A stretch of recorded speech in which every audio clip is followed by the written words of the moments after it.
Welcome to a Foxy Tech Tips tutorial on setting up crash detection on iPhone 14. If you find this tutorial helpful, please consider subscribing to my channel and liking the video. iPhone 14 has a great new feature where it will call the emergency services if it detects that you have been in a serious car crash. Note that it cannot detect all crashes. A small crash will most likely not trigger an emergency call. This setting should be on by default. Open up the Settings app on your phone and scroll down to and open Emergency SOS.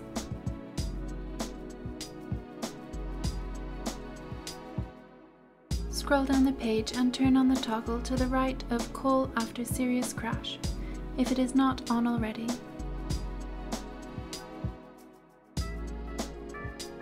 When switched on, the toggle will be green. And that draws an end to this tutorial. Please like the video if you found it helpful and subscribe to Foxy Tech Tips for more iPhone tips and tricks.